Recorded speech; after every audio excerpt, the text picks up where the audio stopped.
what's the best YouTube tutorial in the world? Because you have this huge problem with YouTube's favorite metric, which is viewer satisfaction, which is essentially, will your video keep this person on the website? And the best tutorial in the world, I mean, that would probably make the person just drop everything they have in their hands and just go straight into Blender.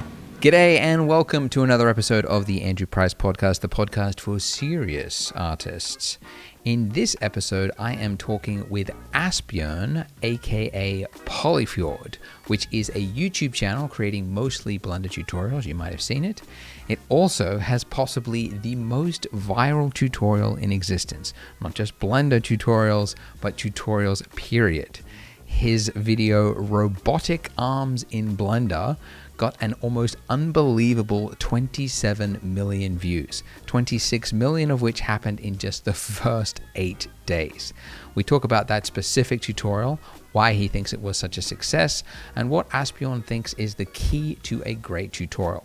We also cover a wide range of topics, including how he got started in Blender, HDR video, the problem with TVs, how that's related, Embergen, why geometry nodes is so hard to learn, AI, and the future of art.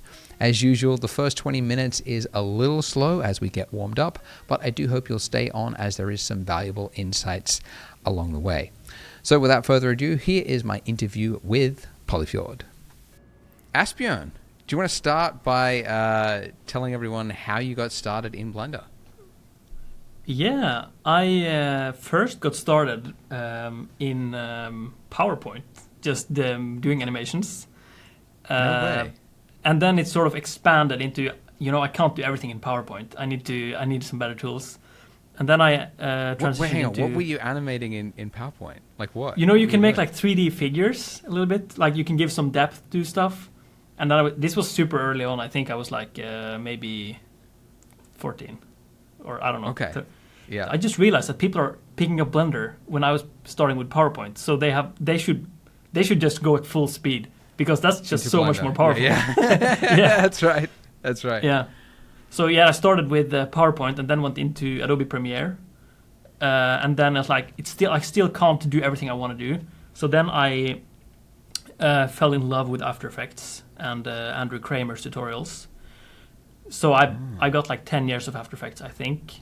And then I'm like, when Element 3D came around, I'm like, now we're starting to get some 3D here, but it feels like cheating.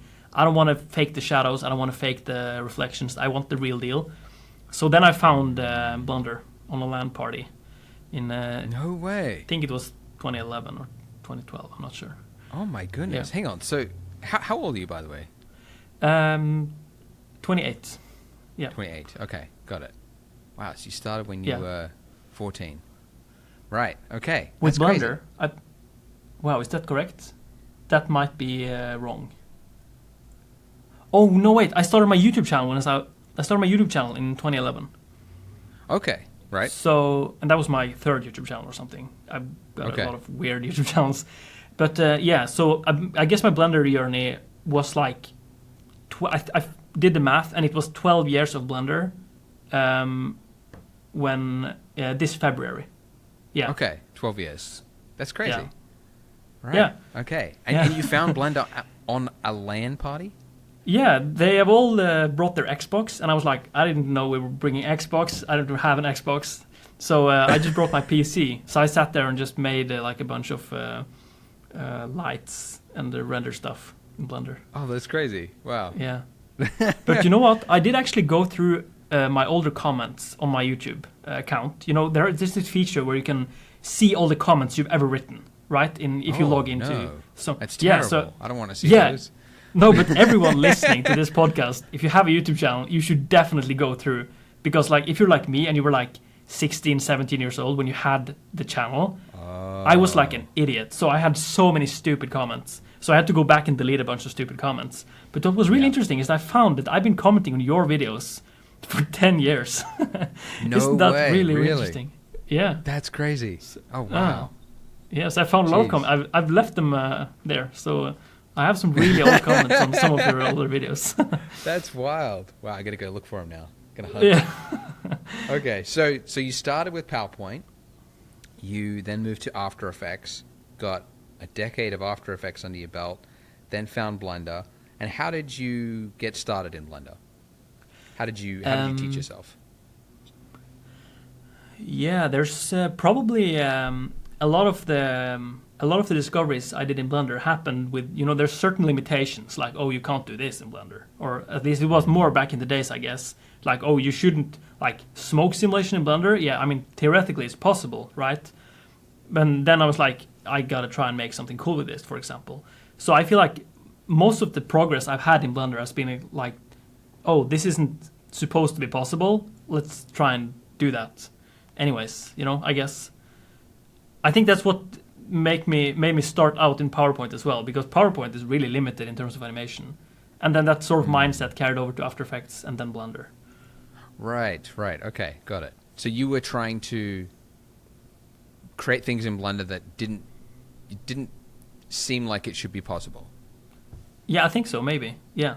Okay. And also, it's really exciting. How were you? Oh, sorry. I was going to say, how were you self-taught as well? Like, what did you get started with? Like, what tutorials, forums, Reddit? I don't know. How did you learn? It's been a long time since I've been thinking about this, but I can recall posting a lot of stuff to Reddit. Okay. I think that really toughened my skin up a lot, because right now the Blender subreddit is really nice, but it hasn't been that nice for maybe 5 or 6 years ago. It was a little bit more rough there, I think, and also in the simulated subreddit, where I posted some stuff, which it's just so nice if you post something to Reddit, and then people they will just tell you immediately what's wrong with it, you know, and there will also be people that tell you what's right with it, and that's interesting. Yeah. So I guess I got a lot of progress from posting stuff to Reddit and getting like really harsh feedback. Probably not that harsh, but it felt harsh. It can be helpful at the right time, but it can also be crushing. Like I guess probably in the past there have been people who've received like criticisms and they've been pushed over the edge and quit. But it's also, I feel like, the right thing for a lot of people to be brought back down to go, you can do better, you know. Yeah. Yeah. Yeah, that's true. Cool. All right. So so you got started on the subreddit, and what sort of things were you making as you first started? I was there was a significant overlap between After Effects and Blender, so I was sort of like doing some compositing, and like there's one plugin in After Effects that I just really wish were in Blender. It's a plugin called Deep Glow, and it's just this amazing glow. It has just amazing fall off.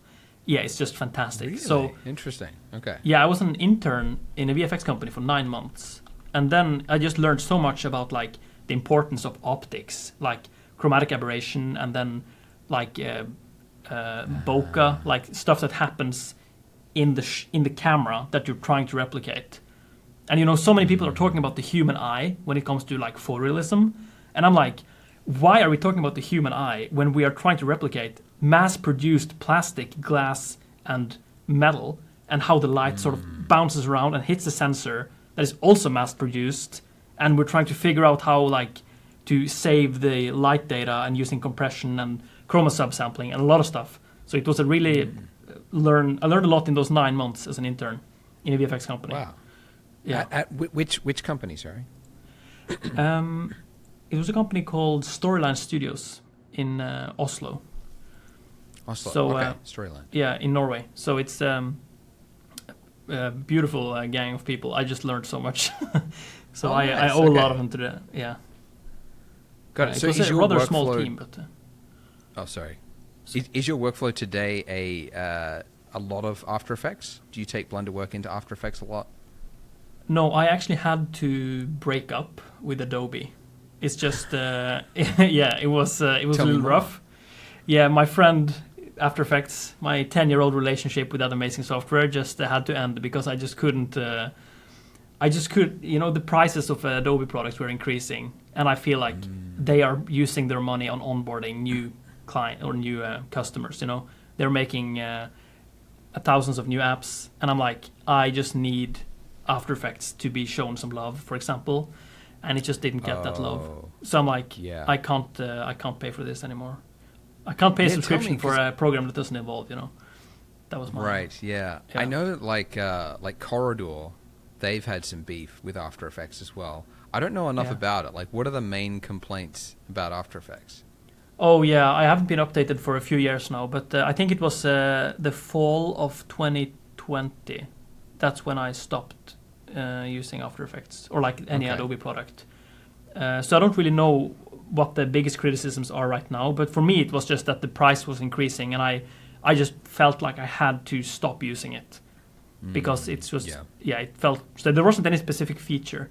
But the biggest consequence of just stopping using After Effects when it was just so intertwined with my workflow, it was just like it just changed my workflow.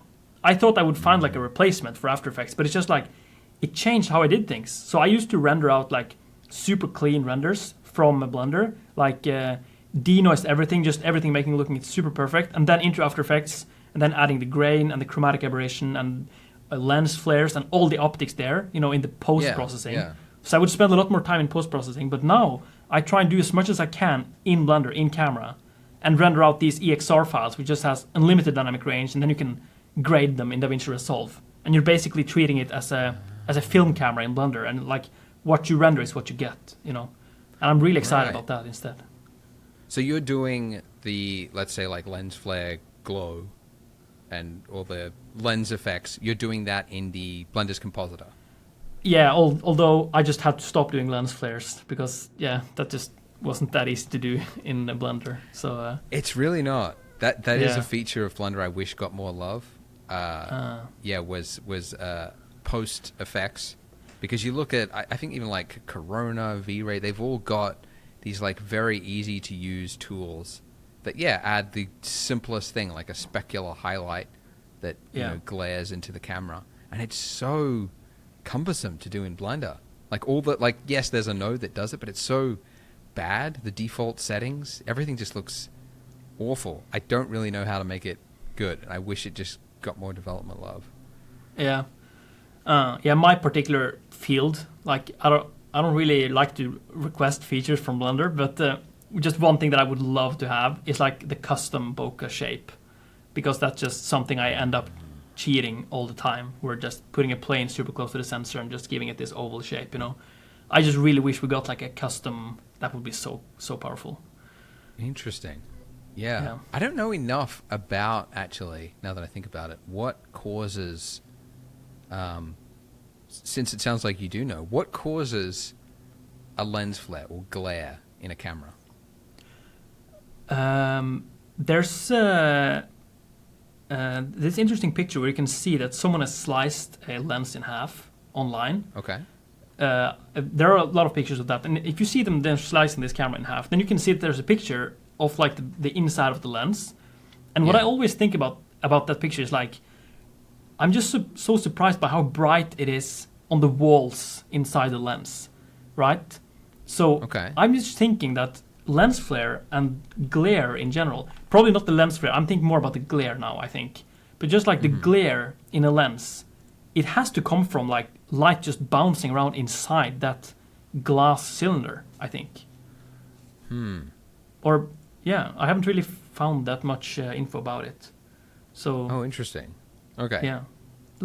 Probably, I could have probably researched it a little bit more, but it's interesting. Yeah. Yeah, I have heard the same thing. It's bouncing around inside, but I'm like, but like what gives it that fuzzy, soft glow? I don't know. Yeah. Anyway. Yeah. For further research. Yeah. So you learned Blender. You broke up with After Effects. You're down doing it all in camera. You're now using DaVinci. Is that right? For your post-processing? Yeah. Okay. What do you do in DaVinci? Just color grading? Yeah, mostly color grading and also editing almost everything. Okay. And also audio. A lot of sound design in DaVinci Resolve. That's... yes. How did you get into sound design? Like, you're one of the few artists I know that put a lot of effort into sound design. When I watched one of your videos, I was like, oh, wow, I've never really thought of sound design as being this complex, but it kind of is, and your videos look great because of it. Oh yeah, I appreciate that. Thank you. I think actually my dad. I don't know if he's going to watch this podcast, but he's a really good with the audio. He's like, if I have had a live stream, as soon as I end the stream, he will call me and he will say, yeah, the audio is pretty good around there. You would have some issues with it. And he was like, he would give me like, oh wow, like you should use the EQ a little bit of those frequencies. And there just one incredibly interesting anecdote I have about my dad when it comes to audio is that I was sitting at the dinner table and was like, I had like a piano that was supposed to be 440 hertz. Like the A of the piano is like 440 hertz. And I was like, I wonder how the piano guy knows exactly 440. Oh, he has this meter thing, right? And then I was like, I wonder what 1000 hertz sounds like. Is that like super bright? And my dad just goes, oh no, 1000 hertz, that's like this. And then he just whistles 1000 hertz. I'm like, there's no way you just whistle 1000 hertz. That's no way, right? So we got this app on our phones. We just downloaded it. And I'm holding this app so we can't see the app, And then I'm saying, okay, go ahead, whistle 1000 hertz. And it's like, he nails it. It's like 1000 hertz exactly. So that's really? Like, who knows how to do that? Yeah, that's insane. So yeah, that's a really long answer to your question about, I think some of my audio interest comes from my dad because he's just really good at that stuff. So, yeah, I think I'm really lucky that when I'm spending a lot of time trying to make something visually look good, and I'm really trying to focus on like what makes this look good, like doing all the hard thinking. And then when it comes to audio, like sound design, I'm just really lucky to have it like intuitive, like the gut feeling. I feel like that's like, yeah. So I'm just that's like an environmental like childhood thing that just kicks in, I guess. Of wanting. No, of just being what the good gut at sound feeling. design. Yeah, because okay. Yeah, I didn't really work hard to get there, But for the visual stuff, I feel like I've worked much harder. If that makes sense. Right. I'm not sure if that sounds like I'm bragging. Just sort of came intuitively. No. That's that's a good. Yeah, intuitively. Yeah. Yeah. Okay. Interesting. Great. Okay. So you use so you do the sound design in DaVinci. Okay. Great. Cool. And then how did you get into making Blender tutorials? I think there's a little part of me that wants people to be impressed. I sort of, I knew how to do that, Yeah. So I'm like, I guess people have just been asking, can you make a tutorial about this? And I'm like, yeah, I can probably make a tutorial, since you want it so bad, that kind of, yeah. So I think that's how it started. And then I got like thinking like, how can I make really good tutorials? Like, what's a really good tutorial? And then Andrew Kramer and yours tutorials have been like really inspiring. So yeah, that's been a big. Wow, interesting. Yeah. Well, you have probably the most viral tutorial maybe in history. Like, I don't know if there's actually a tutorial that has more views, not just in Blender, but in all of tutorials. It got 27 million views. Your how to make a what was it, Spider-Man? Yeah. Nemesis, the robot arm. What was it called, so people can find it? Robotic arms. How to make robotic arms in Blender, I think. Right. Yeah. Yeah, which got 27 million views, and in the first week, it was something like 20 million or something. It was huge. Yeah, it got all of the views. It got 26.5 million views in 8 days, I think. Whoa. Yeah. What happened? That was wild. How did the algorithm just show that to everyone? That's crazy. But it's a really interesting dilemma, right? Or not dilemma, but this is like a super interesting case of, okay, so this wild success happened to one of my videos, right? So then it's natural to ask me, how could that happen? And then I feel an urge to sort of explain that. But I just want to be super clear that I don't know what happened, So that's just, it's so difficult when you put someone in a place that something like that happened to them. And then it's so natural to ask them, hey, come on, tell us, give us the secret sauce. So I'm like, I just want everyone else to know that if you're watching someone that has had a lot of success, that's no guarantee that they know why the success is there, right? But Right. you know, I've done some thinking. I do, of course, have some theories on like what Yeah, could be let's the hear the reasons. theories. Yeah. So first of all, I just rewatched it because I suspected you might be asking about it. So I just rewatched like the first 15 minutes before this, and I haven't watched it in 1.5 years actually, and I think it's a really good tutorial. Like I think I got really lucky with some of the like preparations, I guess. I don't know what happened there, but I think like on the bottom it's like a solid tutorial. Like people can like, oh, okay, so you got to do that. So that's like the baseline, right? Yes. So that like gets people like my usual viewers interested, right? So I think the algorithm likes that. And we can come back to talking about like what's a great tutorial. But yeah, so one more thing is that I was really afraid that I would get like copyright strike for talking too much about Spider-Man and like using their IP in my video. So I was like, I'm not gonna say Dr. Octopus, I think, like the name of the villain in the Spider-Man thing that I was creating in the tutorial. So I was like, I gotta keep this. So I made like a subtle meme at the intro, like a quote from Spider-Man 2, which was a big part of my life. And then I'm like, I can't really do any Spider-Man references. I gotta keep it subtle, you know? And that just drove up the engagement like crazy, because then everyone is like, hey, that's Doc Ock from Spider-Man, right? Oh, hey, that's the villain from Spider-Man. And like so many comments. That's just like stating the part that I was sort of didn't want to touch, right? So I think that drove up the engagement a lot. So it ended up getting, I think at the most, it got 10 million views in 48 hours when the curve was at steepest. Oh my god. Yeah. Dude. So I remember I was at an Apple store, and I just walked over to an unlogged, like a computer that wasn't logged in, and I just went to YouTube.com, and it was there on the front page of like YouTube. Oh, so it got like a billion impressions. Yeah. Wow. But it had a my click-through God. rate of like 1% and an average watch time of like 41 seconds or something like that. So people Yeah, just I mean, came that's- to watch the that's final expected. cinematics. Right. Yeah. Yeah. Wow. Yeah. What else do you think attributed to its success? I think if I've done some media studies, and there's like this famous guy who says that the medium is the message.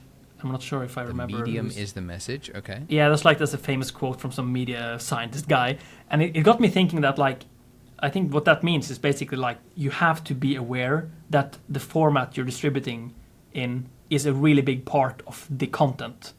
So like if you're making a Blender tutorial, when people click on this podcast, for example, they're going to see two nerds talking about really specific things, right? So what we say is going to have an extra, like that's a Norwegian word in there. We're going to have like an extra, like depth to what we say, because we look a little bit nerdy, I guess, right? As compared to like some soccer player saying the same words like during exercise, you know, like the context really matters. So I think what's really cool about the tutorial is that you have this cinematic that I spent a lot of time making, and that cinematic is surrounded by some nerd talking about really specific values in this 3D software. So you have this like, there's just a lot more strength, and just like it feels I'm struggling to find the words here, but there's something about that context. If I had just uploaded the final cinematics, people would be like, okay, that's interesting, I guess. I just saw the movie from the Spider-Man on them. But when the cinematics are surrounded by this tutorial thing, you're feeling like, yeah, I don't know what I'm trying to say, but it's just, I just think it's really important to remember that almost all the views skipped right to the final render. Oh, really? Yeah. Okay. Yeah. What you mean? They skip to the end of the video? Yeah, they skip to the part where I do the final render in the video. Right. Okay.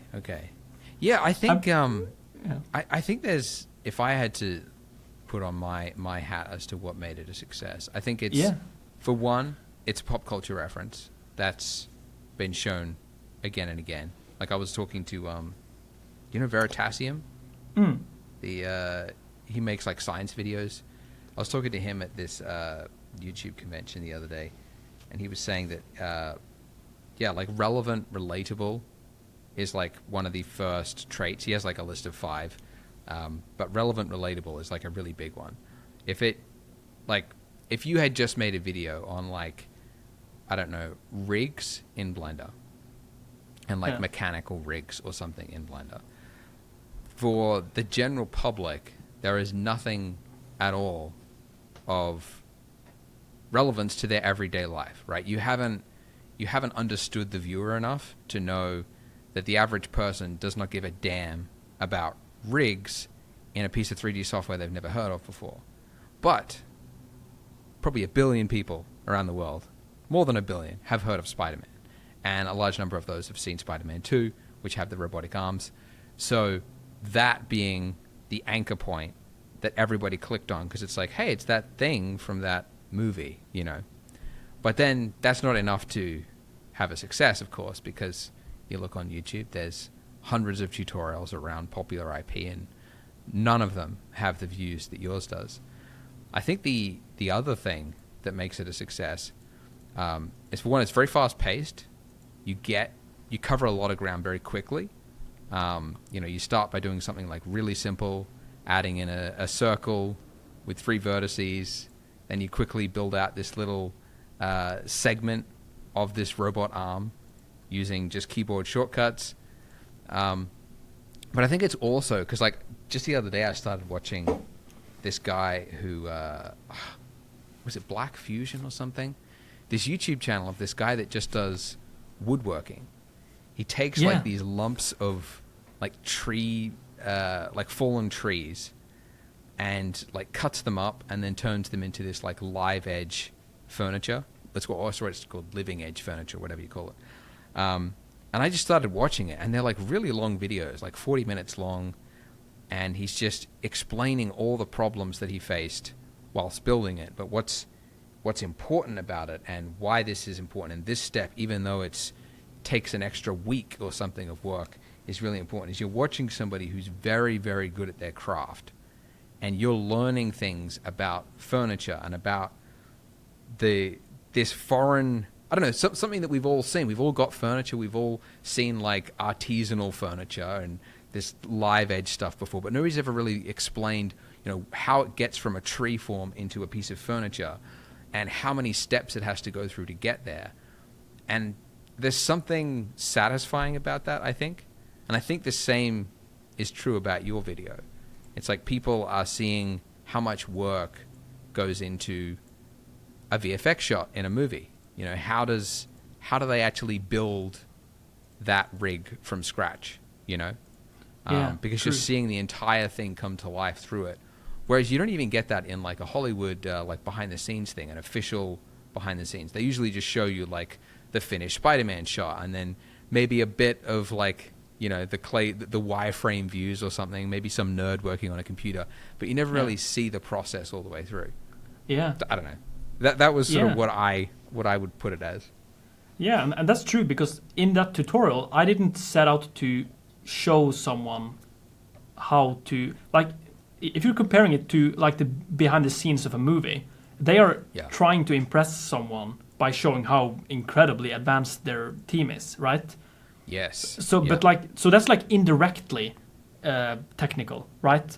Yes. But like a tutorial is like directly technical.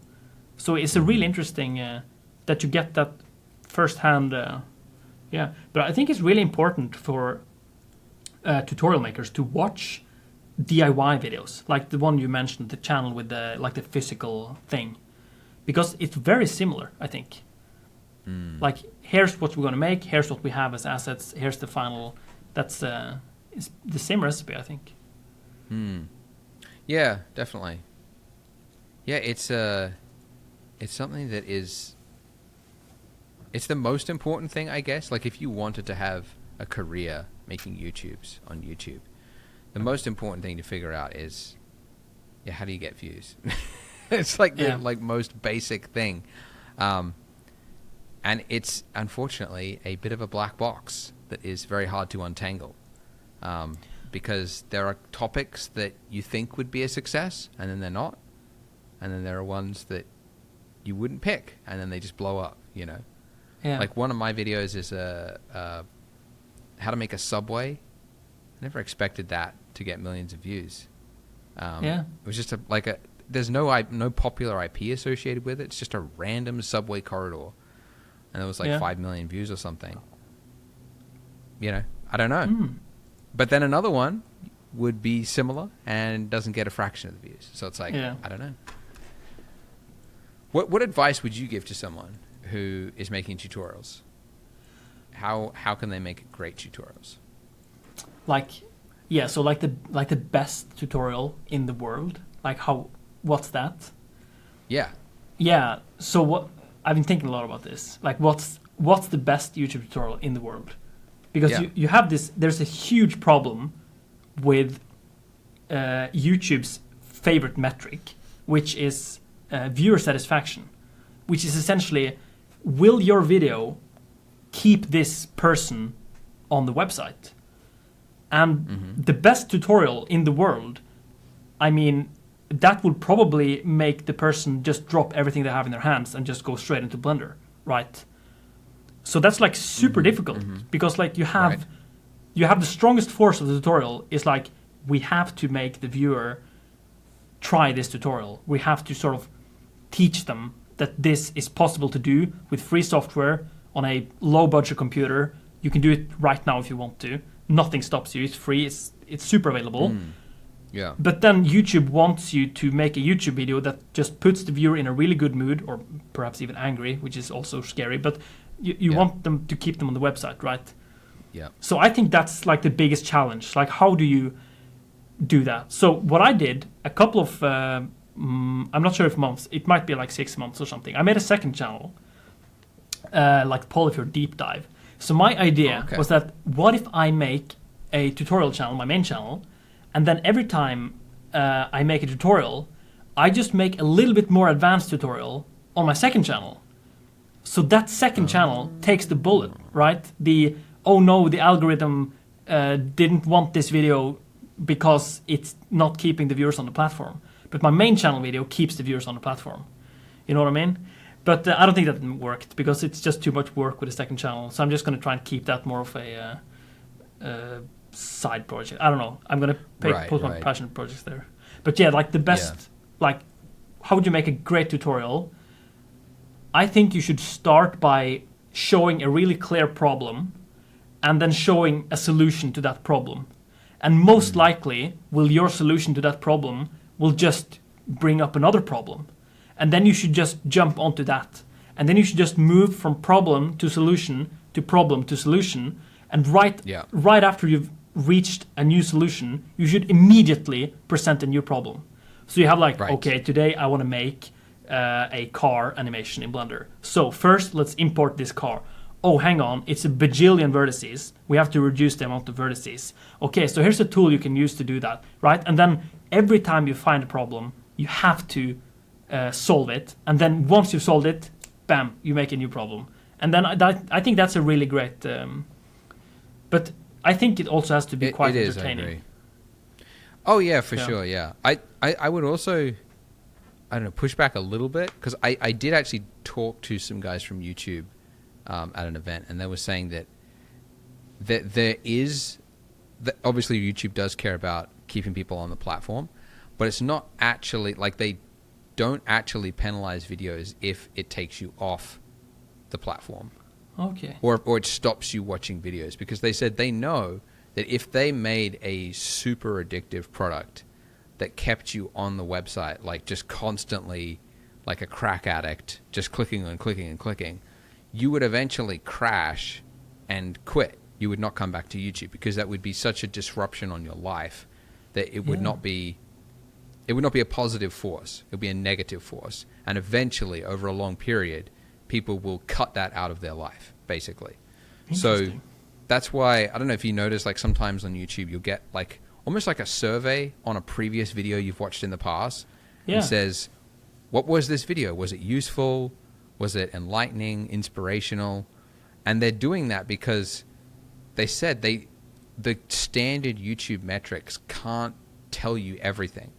They won't know if you clicked on like on this video that was just like a live stream of some funny moment, and then another video, one of them got they both got a like, but one of them was like life-changing, right? Maybe this one was like life-changing advice, and it completely, you quit your career and now you've done something else. But they both got one like. So they're trying to figure out what are these videos that are like a positive force and will keep you coming back to the website in the future. So, so I guess it's, not necessarily terrible if your video actually inspires people to jump off YouTube and start creating in Blender. I don't know. I could be wrong on that, but yeah. Yeah. That makes sense. Yeah. Anyway. Okay. Where were we at? I Very interesting. I feel like I run out of steam all of a sudden. No, that's okay. We're talking about great tutorials. Yeah. I mean, you're up super early in the morning. We talked about this a little bit off camera. I made you get up super early. I guess you're probably up early, but you have to be on a camera super early. That's my worst nightmare. I know. Being in Australia, talking to the European time zone, it's always the most awkward. We're both inconvenienced. You're up late. I'm up early. Yeah. But you get it. But okay. So, that was the other thing I was going to say. You mentioned, presenting a problem and then a solution, and a problem and a solution. I don't know yet. You're the first person to sort of put that exactly that, but that is, I totally agree. Something that I try to do in my tutorials as well. It's you've just solved this solution, but wait, it could be better, right? Yeah. We've just brought in this thing, and look at this effect. That looks way better. But what about this bit? It's I don't know what it is. It's almost like it's a video game, right? It's just slowly keeping the challenge there and just getting, because if it ever gets too easy, then you quit. That's what they find for video games. It has to be just the right level of difficulty, not too hard that you get frustrated and quit, but also not too boring that you get bored and quit, So just keeping the challenge just at the right level, which is actually very difficult to do because you don't know the experience level of your audience, Yeah. Yeah, sometimes that's really they're difficult. Beginners, sometimes they're experts. And I'm sure you've seen it, but I've tried to follow so many Geometry Nodes tutorials to try to understand things. Yeah. And I'm excited. I'm great, this is it. And I get 2 minutes into it, and they're just, I'm already lost, Yeah. They didn't break down a concept in a way that the average person could understand. So I now feel like a dummy. I feel like an idiot. Yeah. And I feel like I need to start somewhere else. So I click off. Yeah. I feel your frustration 100%. And I'm starting to, the more I try to learn Geometry Nodes and the more I fail, I'm starting to believe that it's too different from a regular GUI, a graphical user interface. It is. Where you can see all the buttons, you can see everything that you can do to change what you want to change, and you can sit back and you can have a look and you can I want to try that button now. That's what I want to do. No, wait, hang on. And then you can see everything and you got all the information. You're no, wait, now I want to try that button, right? But with Geometry Nodes, it's much more similar to a command line. You're writing a command, which is essentially you're searching for a node, but that's you're writing a command. And then you're placing all these commands in the order they're supposed to be executed. And it's not intuitive if you're used to graphical. It's really not. Yeah. Yeah, it's I was ranting on Twitter. I really find it confusing.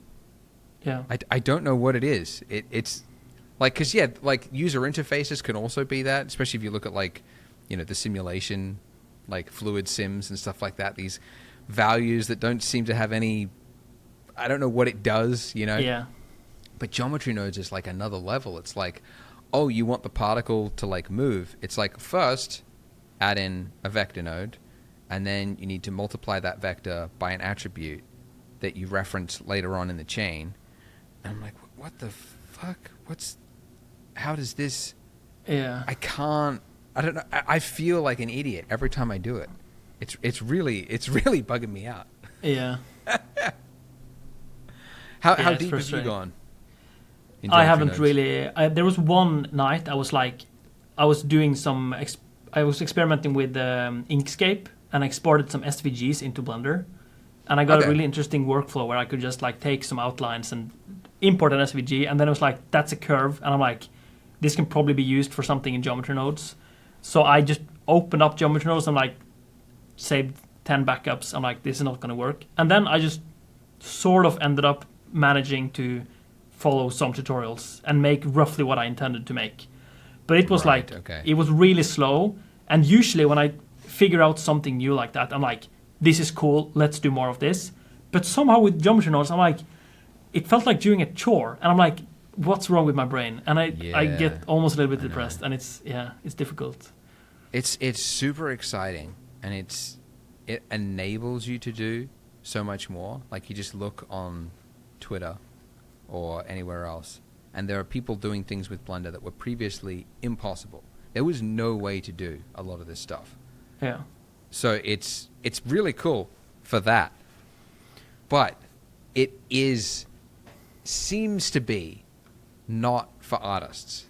That's the only thing I can guess. Because that's the other thing. You look on Twitter, there's only about 5 people that do it. All the amazing stuff you see, it comes from the same 5 people. They're just constantly churning out this amazing stuff. It's not like everybody's picking it up and giving and doing stuff with it. It's really complicated. Yeah. I don't know. Ton mentioned maybe we the fundamentals, the foundation is there, but maybe the user interface or the experience is incorrect. And I'm like, I don't know what to do, because like the whole point, the reason it's flexible and can do so much, I don't know how you make it friendly on top of that. I don't know. Maybe it just remains a tool for programmers and not artists. Yeah, I think I'd love to see like the final version of geometry nodes. I would love to see that as like a back-end thing. That we, like the stupid artists, we are just clicking buttons and looking at the colors and doing stuff. And then behind that is like, oh, there's technically a node that does the vector thing. And if you want to open that, you can, and you can go to town and be crazy. But I would love to click big buttons with icons on them all day. Oh, yeah. And pull on sliders. And that's what I want to do with my monkey brain. Totally. Well, I think that's the goal. Have you seen the hair nodes? Have you dabbled with that much? No, I haven't tried it. Yeah, so that has... if you go into Blender, the latest one, and you just go to the asset manager, you see there's a bunch of hair presets, and they've got icons with this is curly hair, this is like straight hair, this is ruffled hair. Yeah. And that is basically, if you click and you drag that into the geometry nodes, it adds in a node group that does now we're talking. The basic stuff for you. Yeah. Yeah. That's the geometry nodes I want to see. Exactly. So they've done that for hair. They haven't done it for anything else in geometry nodes. So just hair for now. But the plan is to eventually put that for geometry nodes. Yeah. So Simon Toms, that's his name, right? I think so. The main guy behind geometry nodes? Yeah, okay. He said, in the simulation nodes, that all that stuff is planning to come at the start. I guess the sad thing is, like, I just don't know how long it's going to take for them to add it. Because it's something Arundel said in the last video, in the podcast I just did with him, that like, for one, you look every release of Blender, there's new geometry nodes, and I told him I feel like we've got all the nodes we ever need, and he was like, no way. There is like, he's got a list of 100 nodes he needs to do the stuff that he's doing. Oh, yeah. And I'm like, what? He's like, yeah, they're going to be doing this for years. And also, they're being... the development motivations for Blender are often geared around what they need for their new open movie. That's why the hair node stuff was done, because they used it for the... was that Eevee film that they just made? Charge? The one with the old guy with the beard and the robot. Did you watch that open movie they made? I think it was. Oh, Charge. Sorry. Yeah. So the next one is about like fluid, like the ocean, fluid sims. I don't know. Oh, cool. But point is it's not necessarily like, it's very good that Blender's development is centered around films because it means it's like the dog food test. They're eating their own dog food. It's good. Yeah. But at the same time, there's probably some higher level priority. Like it would be good if we had some basic shit in the geometry nodes presets, so I can drag and drop like particles, make this particle explode, make this particle fall. You know, the stuff that we've got for hair. But if it's not needed for the open movie, it might not come for a year or two. Yeah. So I don't know. There's one thing I've been thinking about like the default Blender scene, because that's like, can you imagine how much of a culture, like how impactful is it? How Blender's default scene is, right? Like let's say you change one setting, and that's like, okay, so this is like how the world works for like hundreds of thousands of users, right? So I've been thinking like, Blender's default frame rate should be 30 FPS, not 24, because. Think about how few people will end up making a movie that plays in 24 FPS on a big screen. And how many MoGraph artists are there, and how many reels and TikToks and animations that go online on 60 Hz monitors, which is dividable by 30 Hz, so it looks smooth, right? It frustrates me greatly. I would love to see 30 FPS. On that. Yeah, I agree with that actually. Yeah, every time, now that I think about it, every recent project I've done, they've all been 30. Yeah. Not 24. 24 is like stuttery.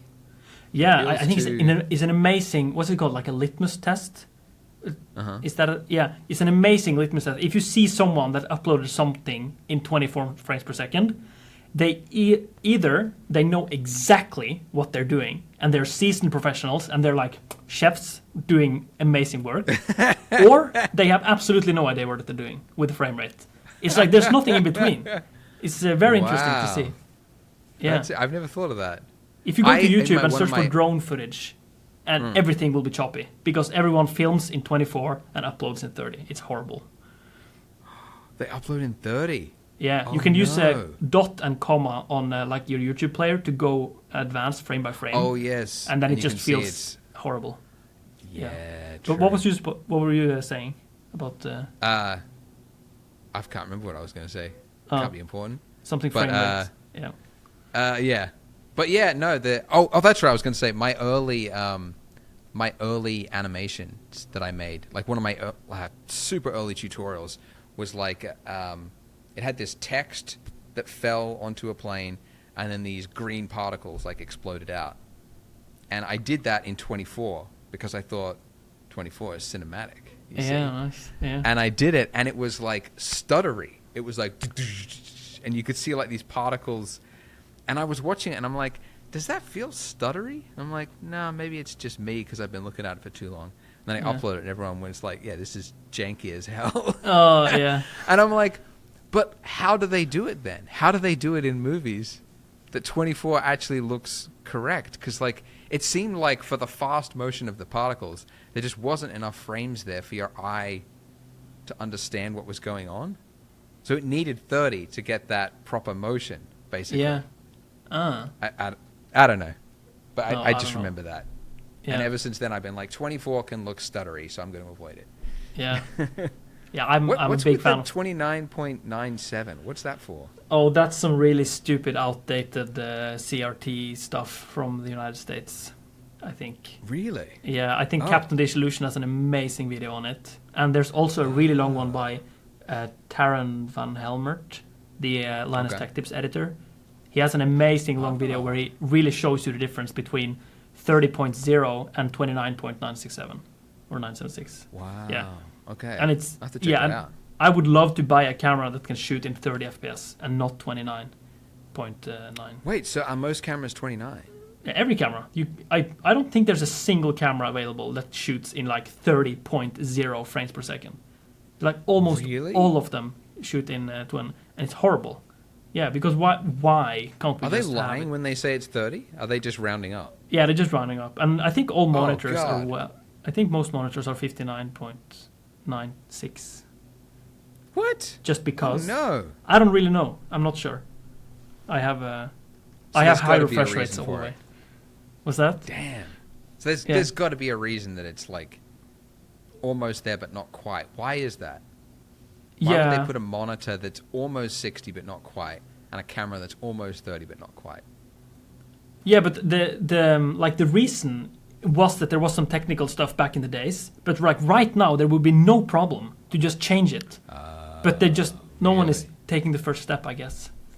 And I see. Legacy. Yeah. Interesting. Have you tried HDR? No. That's something I don't know anything about. HDR video. Yeah. Tell me about it.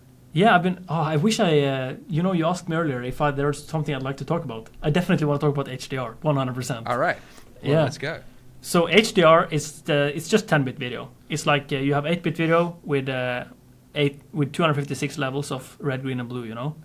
Yeah. And then you have 10-bit video, which would have 1024 of each color. So instead of 16.7 million colors, it's just 10 billion colors. No, 1 billion colors, I think. Oh, damn. Yeah. Yeah, so that's a jump, isn't it? Yeah, it's just 10-bit video. But what's really interesting is that the only visual artifact that you're sort of achieving with HDR, or like a higher bit depth, it's just that you get reduced banding. If you really think about it, it's just banding that gets reduced.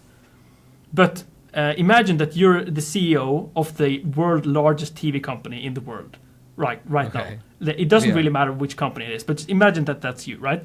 You wake up, it's like tomorrow is like the first day of like a big board meeting. You're talking with everyone, and you're like, okay, we gotta sell more TVs. Like, what's the next big thing? Like, you got 4K. Okay, that's like no one can tell the difference between 4K and 8K, so we can't really go higher in resolution, right? Yes. Can we go gimmick? Can we go 3D? No one wants to wear the glasses, right? No one wants 3D. No. Yeah. So what we can do is we can increase the brightness, and then some engineer in the back is like, hey, we could try the new H.265 codec because that's a lot more efficient. That supports 10-bit color. And then it's like, what are you talking about? And basically what it is like, it's just more color data, right? So how do you make it into a gimmick if you're a big TV company? You just call it HDR. And then if you're watching an HDR video on your phone, it just makes the screen brighter because no one can tell the difference. I actually uploaded a video in HDR, which got... it's like my old show reel. It got like 2 or 3 million views. I think it's 2 million views. Okay. Yeah. And it's in HDR, but there's only like 2 clips in there that are actually HDR. And out of I think it's over 1,000 comments on that video, not a single person has said, hey, this video is not in HDR. And that's possible because there is no banding in the video, since the black is just pitch black. And then I just increase the brightness for everything. Wait, okay, hang on. Which video? I want to... just so people can find it as well. Yeah. Let me see if I can find it. It's probably HDR a little bit... Christmas tree? That's probably... no, it's my Blender simulations in HDR. My Blender simulations. Oh, there it is. Okay, got it. 4 years ago, oh, right. So it's okay. So it says it's in HDR, but only 2 of the shots are HDR, but nobody can tell. Yeah, or I mean, the entire video is codeced or it's encoded into HDR, but it's like there's only 2 shots in the video that are actually 10-bit. The rest of them are just 8-bit video with increased brightness. Increased brightness. And when you say increased brightness, are you talking about what is it? The white values? Yeah. I don't even know what the fuck I'm talking about. Yeah, it's so difficult and it's so tricky. Like if you were to make an HDR video today, right now, you would have to get like a little card to put inside your PCI in your computer. And then you'll have to run an HDMI from that into like a color grading monitor that can be manually configured to be, okay, this is an HDR monitor now. And then you can do that with DaVinci Resolve with the studio license. So it's like there's a lot of hardware, there's a lot of expensive software. It's just not ready for being mainstream yet. Okay, right. Yeah. Yeah, 'cause, I mean, I have noticed like on the iPhone, I can see the difference there. Yeah. That not specifically video, but like if you take a photo with the iPhone. Yeah. I don't know if it's full fakery, but the sky in the photo will feel really bright. Yeah. And I'm sure it's something to do with the display. They're brightening up just that aspect of it, maybe that's the OLED part of it, I don't know. But like that is super bright. Yeah. But the rest of it is like, so it feels like you're more looking at the actual picture as it was to your eye, because the sky in the background of that photograph of people having a barbecue or something is super bright. But in a normal photo, the sky feels relatively the same brightness as everything else, if that makes sense. Yeah. Almost like it's compressed. But with an HDR, it feels like it's truly given its legs to expand. Does that make sense? Yeah, so like the in principle, the whole idea with HDR is that you're supposed to, the screen is supposed to know how bright it is. So it's like you can go outside and let's say 10 years down the road you have 10,000 nits TV, which is like super bright. Then you could take up your phone and you can shoot like this. And if you play that video on the TV, it will look the same, like in real life. That's like the theoretically dream scenario of HDR.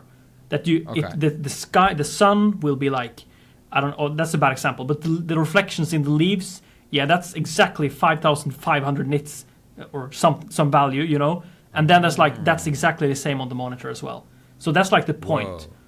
But right now, people are just using it to get more views on Instagram because their videos are way brighter than everyone else's. So, it's really? It doesn't really work as intended, I think. Oh, interesting. Wait, so on Instagram, it will actually show the correct like 10-bit, so it'll look brighter. Yeah, on Instagram Reels, it looks generally really good if you ask me. The HDR. So I've started uploading in HDR on Instagram because I got my HDR setup now working. So. Interesting. Yeah. That is also actually my new like HDR. Like probably the most standardized display. Yeah. It's like if you produced an HDR video for YouTube, let's say, like most people's monitors, TVs, most people aren't able to see it. But I guess a lot of mobile phones, at least Apple's, for the last, 4 or 5 releases, had that HDR capability. Yeah. That at least people are able to see it, see the work that you've done. So actually producing for HDR probably makes more sense for mobile than it does for other displays. Yeah, I think so. Yeah. I wish YouTube would let us see how many % of our viewers are on mobile. That would be really interesting. You can't do that? I don't know. Doesn't it show you in analytics? I thought it wasn't possible to see that. Maybe not. But Maybe not. I'm not sure. I haven't really checked in a while. I just I just said it right now. Okay. Yeah. Cool. Great. So HDR video. So you've been producing in 10-bit. So what does that mean from like, how do you create a HDR animation from Blender? What do you do? Oh, everything in Blender is in enough dynamic range. You know, it's you can export in. For sure. EXR, for example, then you get all the dynamic range you want. So what I do right now is that I usually do the EXR workflow, but now I'm like, it's just too weird to work with EXR and linear, and then HDR on top of that as well. So I've been working in PNG for the past few weeks from Blender, and I render in 16-bit PNG. You made a video about why PNG shouldn't be used. Yeah. So, but I still render in EXR, and then I convert it to PNG after. So I'm what? I'm That's not rendering. wild. What are you doing that for? I just don't want to render in PNG. I want to still render in Blender in EXR. But wait, but why? What are you converting it to PNG for? It's just because when I import the image sequences to DaVinci Resolve, I still haven't figured out a way to work with EXR sequences in linear, in HDR, in Resolve. It's just I just managed to wrap my head around the linear workflow, right? But then it just doesn't work similarly. It doesn't behave the way I expect in Resolve with linear and HDR. So I just do PNGs instead, because that's like a regular video that doesn't have to be transformed in the same way as linear does. As you can probably tell, I don't really understand this completely myself. It's just PNG was easier, so that was like what I ended up doing. And now it should work pretty good. Pro tip for artists: learn how to use your time efficiently. If you are spending time making a shader that you've already built 100 times before, that is time not spent somewhere else more important. Poliigon solves this by giving you access to over 5,000 assets which are plug and play. Shaders, models, and HDRIs that are created to a reliable, consistent standard, so you don't have to waste any time fixing them. And with our new Blender add-on, you can search, download, and import assets directly into your scene from your sidebar, meaning you can keep your focus where it needs to be, which is making good art. You can try 100 assets for free by clicking the link in the description or by going to Poliigon, Poliigon.com and signing up for a free account. Got it. There is there's a Slack channel, Open Color IO. But there's an official Slack channel by the Open Color people, where there's nerds talking about color. Yeah. Because basically, color is something that a fraction of the amount of people in the industry actually understand. There's just only a handful of people. Like one of the guys at the last Blender conference worked at, I want to say ILM, but he was like his official title, he's a color scientist. And he said he's really only one of about 10 people in the world that does what he does. Wow. So there's really not that many people out there that understand it. So if you have a specific color question on, why does my HDR, or why does my linear video not behave the way I would expect in HDR, you probably want to join this Slack group to find out. Yeah, okay. Probably what I'd suggest. But anyway. Yeah. That's interesting. HDR. Yeah, that would be a hurdle. That's a hurdle for adoption for sure. Because, like, dude, the TV companies, they are just, like, dead set on destroying the meaning behind words. You know, just like HD. And, like, they invent stuff because they need people to buy more TVs. Yeah. Like, I remember years ago just, like, trying to buy a TV, and I was just amazed at how many terms they had all invented. Like black, the true black value, black point, black this, ultra black. And like, I'm like, what is any of this? And then they came up with like this, like the ratio between dark to light, and they've all got this ratio, and all of it is meaningless. Yeah. Because it's on like to what scale, and like who's measuring, you know. Yeah. So it's just a minefield. If you go to look for a TV, there's no way to do an apples to apples comparison because they've all got their own terms. Even like the simple thing like resolution or frame rate, like hertz, all that, they've all just like messed with it in ways that is supposed to basically convince the average Joe that this is the TV to buy. But if you actually know what you're looking for or what's important, you have to like translate a bunch of nonsense. Yeah. Yeah, I have a funny anecdote about that. My uncle is a cinematographer here in Norway. He's like he does like international stuff. He's a really big deal, you know. But he's he's like he often sees his movies like being played, or not his movies, but the movies he worked on, you know. And he walked into like a TV store, and they're like playing one of the movies that he was DOP on. Like, you're the director of photography. You're responsible for how it looks. Like, you have the final say, right? So he's like, he's been grading this or like sitting in the grading room and all that. And then he comes in and the colors are all messed up, right? And he says to the guys, they're like, you know that the colors there are like, they shouldn't be like that. And they're like, this is calibrated by the, no, we know it. And he's like, I filmed this. He's like, I know what I'm talking about. And they, you know, was it worth? Was it worth it to convince like one guy in the TV shop that you right, exactly. Yeah, right. Can't win. Oh man. Yeah, it's I remember even for what was it, the Mission Impossible movie? But they had like Tom Cruise.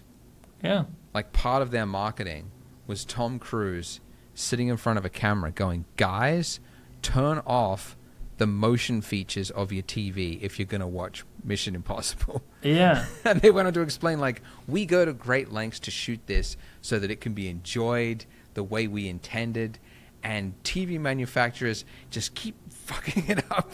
He didn't say all this, but you could tell, like, the director and Tom Cruise were just, like, so frustrated. They couldn't control how badly everyone's TVs were messing up the video that they'd shot. Yeah. Yeah, it's really funny.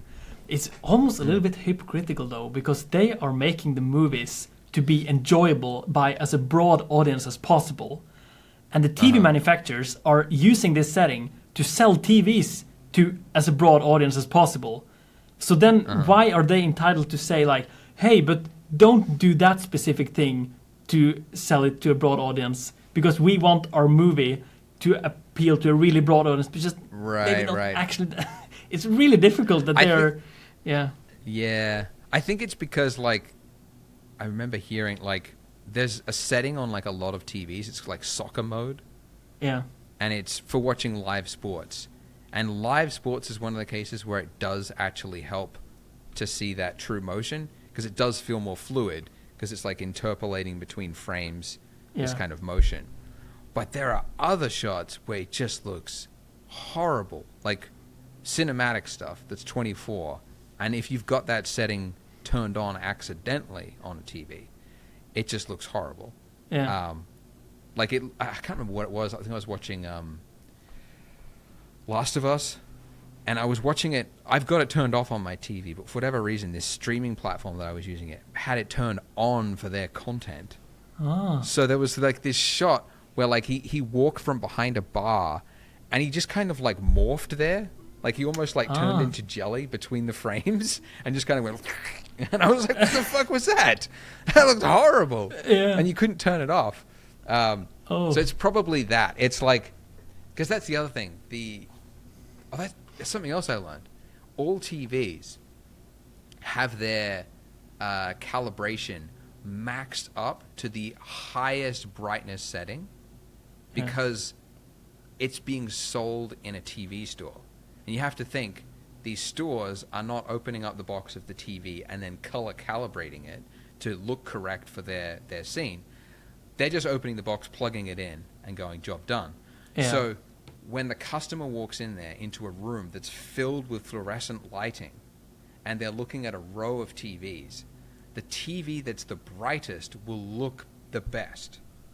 So all of them have the brightness way, way the hell up. Way beyond what should ever be used, really.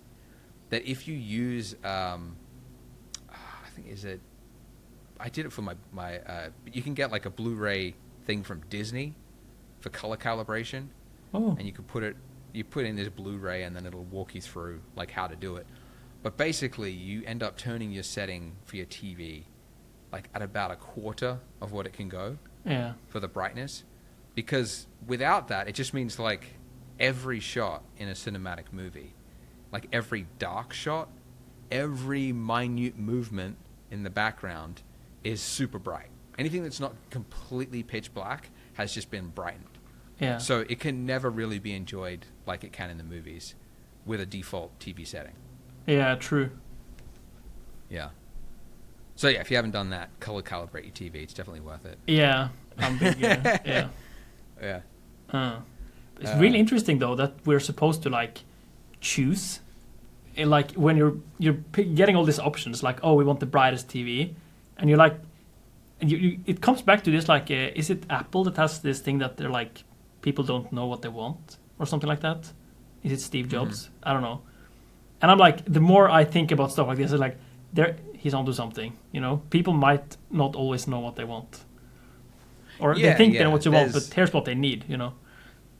Yes, yeah. It's like it's a big debate in like product circles.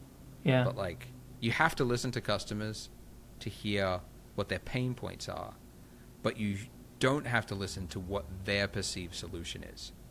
Yeah. Right? So like the old Henry Ford quote is like, if I asked people what they wanted, they would have told me they wanted a faster horse. Right? Yeah. Because you ask people, what's the problem? That was like, well, it takes so long to go somewhere. I hop on my horse, it takes me 2 hours to get there. I want to get there in 1 hour. Yeah. So what do you want? I want a faster horse. No, you don't. You just want a faster way to get there. So I will create and invent a faster way for you to get there that is not necessarily a horse. Yeah. Right? So in a similar way, it's like, what does the viewer want? They want a better cinematic experience. What would do that? I don't know, faster frame rates. No, but you want a better cinematic experience? Yeah. I'll invent that. You know? Yeah, true. That's a good point. Yeah. Yeah, something weird happens when the frame rate gets high. Like, it's probably a cultural thing. Yeah. If you were to show a child just motion smooth TVs all their life, they probably wouldn't notice it. But we want the reduced frame rate because we grew up with that, I think. It's a cultural thing. Could be a part of a cultural thing, yeah. It's true. But you must probably get, like, in your company, you probably get a lot of, like, feedback on your projects. Do you, like, think that now we got to change it to what people are asking for? Or do you, like, think about that feedback and, like, here's what they're really trying to say? Is that, like, a part of... Yeah? Yeah, so, like, for example, one piece of feedback we get at Poliigon is, why aren't you providing glass textures? And the answer is, glass doesn't have a texture. But what they're asking for, what they want, is a one-click solution to get glass, right? They don't know that glass is actually a shader effect. It's not anything that requires a texture. There are, there's patterned glass. There's glass that does have texture, but what they're actually asking for is, like, I just want glass. So what we would have to do is, you could pretend to just give them, like, here it is, it's a white texture, enjoy. But what they're asking for is, they want a one-click solution. So the solution that we would eventually like to work towards anyway, once the softwares can catch up, is Material X. So move from a texture workflow where, like, all the websites are providing textures. Well, in the future, they could also provide Material X files so that it gives you the shader information along with any textural information which is in it, which would mean you could actually give people a glass texture, although it's not a texture, it's just shader information, which just means that the transmission value is set to 1, the roughness is set to 0, and there's no actual texture information. And then that could be provided in a library of glass. A library, and one of them is glass, right? Yeah, so is that like a standard? So that's one of those cases. Material X? What's that? Is that like standard? Material X was invented by ILM, and it's open source, and it's actually really great. Problem is it's not been really widely adopted. So we've heard Substance Painter is planning to add Material X support, which would basically eliminate all the problems we have with it today. We've realized that, like, the cost of producing models or shade or materials, textures, whatever, in Material X format would be very complicated to... I mean, you could do it, but we also want to be able to make it work with our plugins. So we have plugins for all the softwares and renderers. So if we wanted to create a Material X file, we'd have to make it compatible with all of those plugins and all the softwares and renderers, and none of them have got Material X support. So once Substance Painter provides this file, we should be able to provide it in that, along with USD, which would give people a, basically an open model format. Then you could get something in, just like, it would just remove the cross-compatibility problems we have today. It's so complicated to produce a file and then make it compatible in other softwares. It's really time-consuming. Yeah, I believe. And yeah. But anyways, that's one of those cases. Someone says they want a glass texture. No, you don't. You do, though, want a button you can click to give you glass. And we want to give you that. And maybe you want an environment texture, if you want the glass to look great. Yes. Like, that might maybe you need an HDR. Yeah. Yep, exactly. Yeah. Stuff like that just makes me so... I often get an existential crisis when there's something that I really want, and like, I want this so bad, I want this, and I think I need it. But when I get it, it's like, that's not what I needed at all. I just wanted it. It's such a big difference between what I want and what I need. It's scary, When people ask you what you want, I don't know. I don't even know what I need, Really, really difficult. I want to be happier. Yeah. I want to be more attractive. Yeah. I want to get laid more. And I want to be more rich. That's usually what... probably the average. Yeah. Well, anyways, we've been off into the weeds there. I do want to ask, what's next for you? You are, what are you working on at the moment, both in terms of, I don't know, content, but also what are you working on for yourself? I am for these past few weeks, I got myself a new camera, and I've been really just diving into making videos again. Just feeling just putting up a camera. I got myself, I don't have it here, but I got myself some mics. You know, I'm doing a little bit more recording. I'm just going back to my start, because when I started out as like a media student, when I started out with the Blender.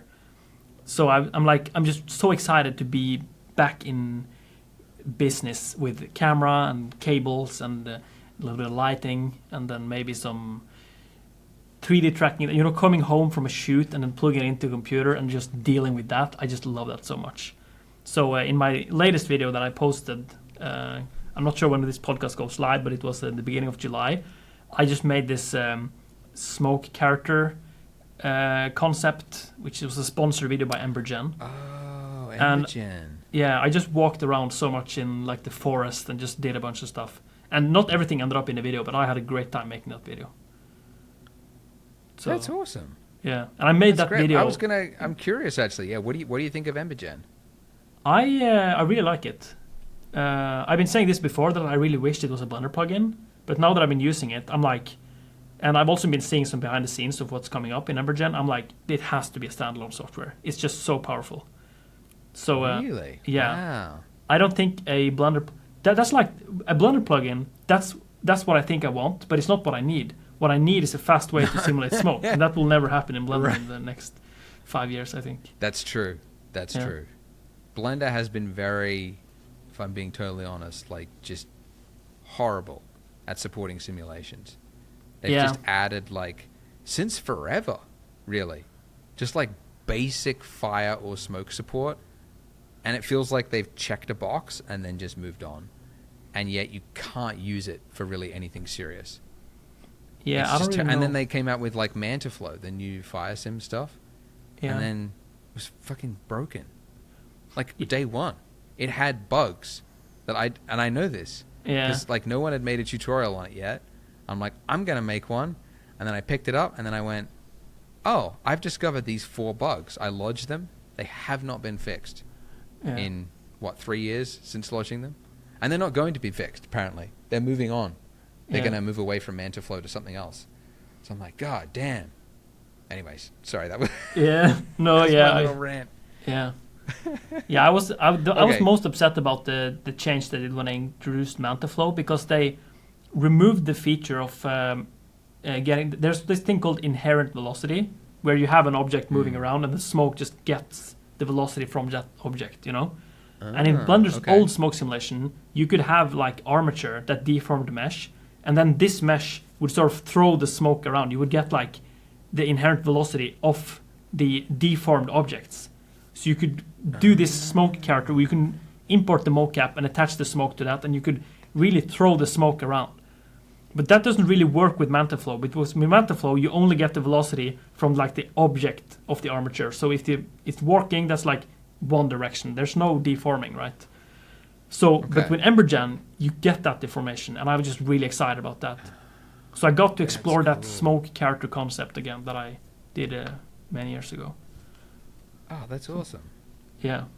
Very nice. But also the people behind Asbjørn are really cool. So I think that's a really good sign that they're just saying, we're not being part of some other big company. We're just like Nick, the CEO. He's like, we're just making this amazing standalone software, and it's just, we're going to change the world. Yeah. And I mean, often that's what you need to do. Like this legacy softwares. Like, you could go to them and go like, we want to build some real-time smoke for Maya. And the Autodesk people would be like, well, you can't really do that. It's not possible, And then you just do it. And then they have to catch up themselves later on. Yeah. Yeah, it's cool. I'm just watching your Asbjørn video. Oh, yeah. So you used Wonder Dynamics as well. Yeah, I tried it a little bit. That was a really interesting experience. Have you tried it, Wonder Dynamics? I think I signed up for the beta, but I'm probably not going to use it. I just don't have the time at the moment. Yeah. So what is Wonder Dynamics? I think it's like a video to mocap. So you record something, a person, you select that's the person, and then you get like mocap data out. And then they have like a gimmick on top where you can turn yourself into a robot or like this character from like this, which is probably meant for onboarding a lot of people. But then the true magic of the software is this insanely good video to mocap technology they have developed. So like that's the rock, that's the solid of their. But what was really interesting is that I thought that's what Wonder Dynamics was, because that's the one you see on social media all the time, of like somebody recorded themselves standing there talking in a room, and then in one click they're converted to a robot. Yeah, it's pretty cool, but yeah, that's what it is. But like something that yeah, I think most people will be using it just to extract the mocap, because there's just there's a lot of you don't really have that much control when there is like the way it works. But what's really interesting about it is that like it's one of those startups, or I'm not sure if it's a startup because there's so powerful people behind it, but it's like a really aggressive marketing when you're logging in. And they're like, I bought like the cheapest version just to get the mocap, so I didn't get any camera data or blend files and stuff like that, because that would be $1,000 a year. So I'm like, I just do the cheap one, right? And then it's like, it just says upgrade here, everywhere, and it's just, I'm being constantly reminded that I didn't pay enough, you know? And I'm like, no, really? I don't need that as a creative person. That's just so dangerous. And they just, I don't think they understand that they have to take care of their fragile creators. Yeah, I know what you mean. Yeah, it's so difficult to navigate in a software that is trying to extract you, you know. Extract every dollar they can. Yeah, and every turn, everywhere I look, there's a new sign with buy more stuff here. I guess it's not that aggressive, but I just couldn't help feeling really uncomfortable, right? I know what you mean. Yeah, it's a little bit like Dropbox. You can get that almost like upgrade. Right. Yeah. Upgrade. I mean, the crazy thing is it works. Yeah. It's they wouldn't do it if it didn't work. Yeah. Unfortunately. But they can obviously go way too far, as we've seen. Yeah. But that's cool. Okay, so Wonder Dynamics is actual video to mocap. Yeah, it's cool. It's really surprisingly good. And I did one where I spun around. I took my arms out like this and I spun around like that. And it could actually it got both my arms really well when it was behind my back, and the mocap couldn't see it. And they sort of figured out that my arm wasn't doing anything weird behind my back; it was just staying in the same shape. And yeah, I don't want to sell in this software too hard because of their aggressive marketing, but it's low key really good. So yeah, that's awesome. Yeah. Wow. Very cool. All right, I'll have to check it out. Yeah, that's right. The one of the co-founders of Wonder Dynamics is literally the face of the metaverse. Yeah. From what was the movie? Yeah, Ready Player One. Ready Player One. That's right. Yeah. The main actor from Ready Player One is the co-founder of Wonder Dynamics. That's such a fourth insane. Wall thing to just see his face. Hang on, am I dealing with? It's really. Wait a minute. Yeah. Yeah. I mean, it definitely helps put the name out there. Yeah. Because it's like you can just use him in all the marketing videos. Yeah. True. And it's like, holy shit, it's the actor from that thing that we've all seen. You know? Yeah. Cool. All right, nice. So, okay, so you're working on, just expanding outside of Blender. Yeah, I'm trying to make better videos. I think I haven't uploaded my own style. I've been experimenting way too much in the past year, and I've been too lazy. I think it boils down to the incredible success of the robotic arms video. It broke me. I thought I could get away with anything, you know? So for ever since, if you watch the views of my videos before the robotic arms video, then every video was like me trying my very best to do something great. And the videos have a lot more views. And then after the robotic arms video, I'm like, I can do whatever I want. But I couldn't. I mean, people wouldn't like to watch my live stream re-edits. You know, it was a little bit unfortunate. So I'm trying to put a little bit more love into my videos, and I'm enjoying it a lot more. It's like that's awesome. Yeah. Yeah, I mean, I was gonna say like it must. I mean, they say that like who's the chick who made Harry Potter? J.K. Rowling. Yeah. Like she's never gonna be able to write a movie, write a story as popular as Harry Potter. Yeah, it's true. George Lucas never gonna make a movie that tops Star Wars. Yeah. And I feel like in terms of tutorials, you'd be hard pressed replicating the success of robotic arms. Yeah, so I think I'm gonna. How does that feel? Like not being able to reach that level again? Yeah, it definitely feels sad, you know, if you're thinking about it like that. But I've been starting to realize this past year that okay, so what if I just change my metric then? I can still make the most fun tutorial for me to make. You know, how much fun is it possible for me to have while making a video? How about that for a metric, right? If I put that as like my KPI, or I don't know what the term is, like what happens if I just really, really want to have fun making a tutorial? That is gonna keep me going, because I won't be measuring that easily, you know. And also I'll be having a lot of fun making the videos. So yeah, that's awesome. So I think I'm gonna try and do that. Just try and be more. And have the most fun. Yeah, I'm gonna try and just impress myself. That's 100% what I'm gonna try to do. Yeah. How do you deal with the fact, like the difference between what you're interested in versus what the audience is interested in? That's difficult. Do you try to lean towards what you're interested in? I think you have to. I think if you try to chase what the audience is interested in, that's the way to. That's the final stop. You know, that's the. I can't imagine that's the best you can do. I feel like. Have you seen Harry Potter? The one with the room of requirements. There's like this room. Room of requirements. There's this hidden room. I think it's Harry Potter 6. This hidden room with a bunch of stuff changed in it. And if you walk past that door, you have to think, I want somewhere to hide, right?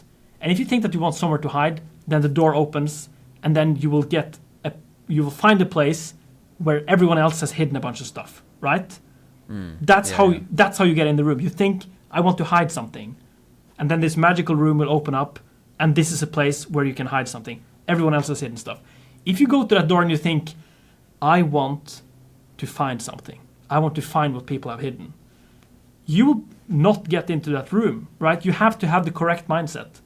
This is probably not going to make sense, but if in my mind that just really it's all about, you have to make a video that you care about, because if you don't care about it, who will, right? But if you try to make a video that you're trying to figure out what does other people care about, then you're guessing, and you're just trying to you're basically chasing fashion, I think, to some degree. Because what was popular, that's the past. But look at what you can do yourself, that's the future, I think. Yeah. No, I think there's definitely some truth in that, because I've noticed myself that if I'm following the metrics and I'm making a video that I think people will like, but I'm not particularly interested in myself, like the love is not there. And I think at a certain point people can feel that. But then how do really successful YouTube channels happen? You know, like how is Mark Rober, Veritasium, Mr. Beast, how are they able to create videos that are widely popular? Because they for sure are probably only caring about the audience. You know what I mean? Yeah. Are they just superhuman? I think there are some really strong personalities going on, that they are able to really treat this like a surgeon. Like, I have to do this, I have to do that, I have to do that, because then that will generate this outcome, you know? But for me, I would never be able to think like that. I have to just if I can make a video that gets a ton of views, that's cool. But if I don't know, or if I'm struggling to chase what I think people will care about, I don't want my job to be to try and figure it out. I just want my job to be to express myself, and then if it goes well, that's just luck, I guess. Because if I were to spend all my time chasing that, I'm just not built for it. Every time I see an interview with Mr. Beast, I'm just thinking, we are so different. I would never be able to have his job, you know. Or I've been thinking about you as well a little bit, because when I met you at the Blender conference, I was just blown away by you got everything figured out. I feel like you looked so healthy, and you were like, I figured out you have like 34 employees or stuff like that, and I was like, yeah, I would never be able to have that. I can barely be responsible for myself, you know. So I think we're quite different, even though we are very much producing the same type of content, you know. Yeah. And I'm very inspired. It's crazy you by think that, because I do not feel like it's all together at all. Oh, okay. Yeah. I mean, yeah, being responsible for a lot of people, definitely, it's taxing. It's definitely hard. I would say that. Yeah. Always not good enough, but yeah, okay, that's interesting. Huh. Yeah, I'm just rambling all day, I think, but maybe that's a good way to get I'm people sure it's to interesting. listen to the entire thing, so they think there's a point at my end, but it might not be. Yeah. Yeah, I mean, yeah, for sure. There are, you know, I think definitely, if you or I tried to replicate Mr. Beast, let's say we just dropped our channel, started a new channel, and just tried to do his content, our heart would not be in it, you know? And it would not, and there's just no way it would be as successful, because we don't care. We're not really interested in, I don't know, doing 10,000 of something, just like the most ridiculous, insane concept, and just filming it like a jackass stunt or something. Yeah. And so you do have to make the sort of content that you are interested in, but at the same time, I guess you have to be accepting that there's probably a limited audience, you know. Yeah. But I think it's good. It's like, if everybody tries to maximize and just get the broadest, widest audience possible, you do end up with a very diluted product, you know. Yeah. You don't have a core audience. You've just got generic. Like, if this guy that I'm watching who makes these pieces of furniture, I should probably freaking find out his name. Is it Blacktail? Oh, is that it? Blacktail? I don't know. Blacktail Studios? I don't know. Oh. That might be it. Oh, it is. Oh, there you go. Damn, you watch the same videos. Yeah, I think I've been watching, Blacktail Studio. Yeah. Okay. But like, if his is actually, he's speaking to an audience of woodworkers. I don't know what you call them. Yeah. But the people who are in that craft, it's not actually for the general public. It's speaking specifically to that audience. And if he went this mass-produced, like, okay, guys, we're going to make this table, bam, bam, bam, and just sort of like put it all in 30 seconds almost, it would not be as enjoyable to the core audience. But it would potentially get a much bigger audience overall, but they would be less enthusiastic about it, I guess. Yeah. Maybe. I think you have to always aim for the core audience, and then just, yeah, I think you have to do that. You have to make videos for one person. And in my case, it's myself 2 years ago. I think that's like the person I'm always making the video for. That's interesting. Yeah, so that's a good way to think of it. Yeah, because then you know, like you know that the target audience. I think that's some of the success of the robotic arms video as well. That I'm not talking to everyone who's watched the latest Spider-Man movie. I'm talking to a very niche amount of users like here's the button you're supposed to click, and then that sort of curiosity and fascination is part of the message that the viewer is. Yeah. Interesting. Yeah. It's a good way to do it. Yeah. I think that the most valuable currency on YouTube is authenticity. That the viewer can understand what's going on. So there's probably one of my favorite YouTube videos is a StarCraft 2 player called Harstam.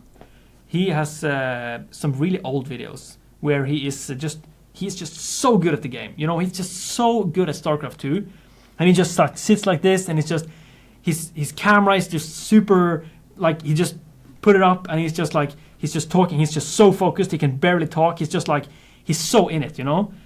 And you're watching that video and you're like thinking, I love every second of this because he's just being so real, right? Yeah. And now, fast forward to like 3 years, he knows, he's aware, he's become aware of his persona online.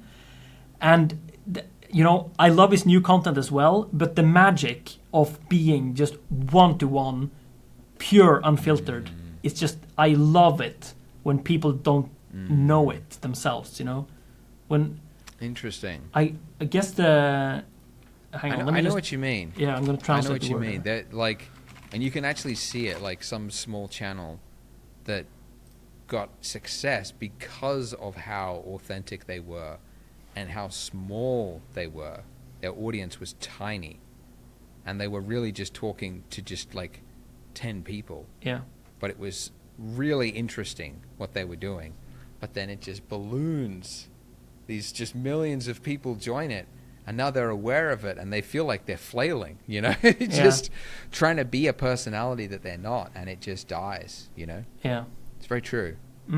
I think that exact thing that you just described happened to me when I made the robotic arms video. So now I'm trying to sort of find what was the OG me, you know. What was interesting? Yeah. But I think I'm onto something. I think I'm finding a better. I got a new studio now, which is a little bit unfortunate because I really love my old place, but I moved apartment. So I was gonna say, what's behind you looks pretty fancy. Yeah, it's it's like a co-working space. So I'm just in a glass box, so it's not as big as it looks. But yeah. But I got a lens. How is it super echoey? It doesn't sound echoey. I think it's a little bit echoey. I have some speakers here. I just can't use them because they just reflect all the audio from the glass doors there. Yeah. But I have my microphone pretty close. Does it get loud during the day when people are walking around? Yeah. Can you record? So I can't really record on the day, and there were some lights here. I don't really have a light switch. They would turn on when people would be walking by. This super green, ugly light from above. So really? I just said them, hey, can you just disconnect the lights until we have a light switch going on here? So yeah. But I just record in the evenings, and that's okay. Okay, nice. Yeah. Cool. When do you like to record? My office is it's pretty quiet. There is a road that drives past. I just got glass door. It's basically on a commercial street, so there's a lot of shop fronts right here, and people often just come up and go like this through the what the hell is it? Because I don't have any sign on it. It's just it's dark. There's a black curtain that goes all the way around, and then there's a little sign at the front that says Shop 8. Because that's literally the number on it, so I can get deliveries. But I don't say what it is or what because I'm not selling anything. Yeah, exactly. Yeah. And if you leave the door unlocked, people just walk in. Oh. And I'm like, hey, the fuck are you doing? But to them, it's it's a shop. They're they're allowed in. Yeah. So I leave it locked. Have you considered selling some super overpriced stuff there? Just some really expensive stuff, so it's worth your time going, okay, yeah, you can buy one of these. It's yeah, exactly. Yeah. That's just get something. Yeah. But yeah, no, I just record whenever. Yeah. I mean, I haven't made a video in 3 months because I've been struggling with the problem of what to make. Oh, yeah. It's worth the time to make. Yeah. But working on a few videos. I mean, I'm working on one which is a simulation video, which is every time you do simulations, it's like just blow out the tutorial budget by 4. Yeah. You know, like takes 4 times longer than you'd expect. Yeah. Because I'm recreating the, you know, the scene from The Shining, where the elevator door opens and then like blood just floods out. Yeah. Yeah, I'm trying to do that in Blender. Yeah. I thought, I don't know, that'd be interesting. What would it look like if it was CG instead of practical? Yeah, cool. And it's just it's a nightmare. It Yeah. just takes forever. Yeah. But anyway. By the way, one thing that I just thought could be a really good trick to just share. It's just one thing I realized from the robotic arms video that we were talking so much about. Is there at some point early in the video, I make an object, and I'm like, okay, we're going to duplicate this, and we're going to rename, and we're going to hide it because we'll be using it later. You know, that's a really nice thing because that just drives the retention crazy because everyone is like, I need to know what we're going to be using that for. It's really nice. Yeah, maybe if you give it like an advanced name, like the particle accelerator, we want to save that because that's going to be extremely cool later. There you go. There you go. Could You've be. hooked him. That's crazy. And it's also that's a good idea. Nice because you want to make items and you want to hide stuff and you want to teach people to do that. So yeah, that's awesome. That's a great trick. I'll try and incorporate that. Yeah. But before we end, I know it's getting pretty late there. Do you want to talk a little bit about AI? We talked a little bit before this meeting. Yeah. Before this podcast. What are your thoughts on current AI? ChatGPT, Midjourney? Are you using it? Yeah, I've been using. I'm a big fan of open source, you know, and of doing stuff locally. So I've been trying to run Stable Diffusion a little bit locally and just. Fancy. Very, very cool. It gets super advanced with some of that. Yeah, it does. Like I've installed Invoke, I think it is. Oh yeah, I haven't tried that. I've done the automatic 1111 or. Okay. Yeah. But yeah, it's surprisingly complicated, I thought. Yeah. Like you gotta like download the script, you gotta like use this command prompt, download just gigabytes of data. I don't know what's in it. Could be anything. Yeah, literally. And then you just get this browser window, and I'm like, all right. Yeah. But it is cool when it works. Yeah. So what have you been using it for? I've been mostly using it to just see what the tech is possible. I haven't really posted anything more. I did a video on it way back, or not way back, but just like when some guy made it like an exe file, and then he put all the updates on Patreon, and it's just that just didn't work. But I tried to make I've tried to make some just inspiration for myself, really, because I've been it's a little bit difficult that the AIs are trained on like artists' hard work without consent and that kind of stuff. So I'm a little bit hesitant on just embracing it 100% because I think there are some little bit unfortunate things there. But I'm watching the Stable Diffusion subreddit a lot. I'm sort of staying updated on that one because You've seen the video ones? Those are insane, aren't they? Yeah. Yeah, where they take like a video of someone dancing and then they're like, make it anime, and it's like, whoa, it's getting very good. Yeah. It's definitely going to be a tool that's used in multiple pipelines in the future. Yeah. It's huge. But you know what? That's going to be so good that we don't have to learn geometry nodes because the AI video is going to be so good that once we've learned geometry nodes, it's over for us. So it's a ticking bomb. Anyway. So no worries. I think though, this is my thought because I was thinking this like, okay, if you could generate video about anything you want, that could potentially be the death of 3D because you might not even need it for video games then because you could make it so that it's just generating the video that it needs of a world. You could have a character walking through a street and it would all be photoreal and it would just be generated on the fly. But then I thought it would have so much technological and energy expensive requirements to pull it off in real time or even baked or whatever. Like that is the one thing that I think is not really talked about, but it's the cost of waiting for something to generate. and the expense of that, because that combined, like if you have to generate something 100 times, that's your time sifting through garbage. It's your processor's time, and it's energy spent that you're having to pay for with your energy provider. And oftentimes, doing it the manual way is actually cheaper. Yeah. More predictable, more consistent. So Yeah. I know what you mean of like, yeah, why would we need to know geometry nodes? Why would we need to know Blender? We could just do it all. But I'm like, I don't know if it could ever get to a point where it's that fast and that predictable and that consistent that it could replace 3D. Yeah. Maybe that's in hindsight, in future years, it's going to be an embarrassing statement, but I don't know. What do you think? Yeah, I'm always impressed by how little people care about what was generated by AI. If someone reads like a text or a poem or sees an image or something, and it's like, oh, that's cool. And then someone is like, it was made by AI. And then they're like, okay, now I don't care anymore. I'm just really interested to see how is the commercialization of AI is going to beat that gut reflex that everyone I met immediately has, you know? It's difficult. Really? Interesting. Yeah, I feel like... I thought the opposite. I didn't feel like people minded when, if it was great art, it was great art. Yeah. You think people care? I was surprised because I think great art is great art, but I'm surprised by how many people who like hate that there's not a person behind it. Right. So I'm like, yeah. Yeah.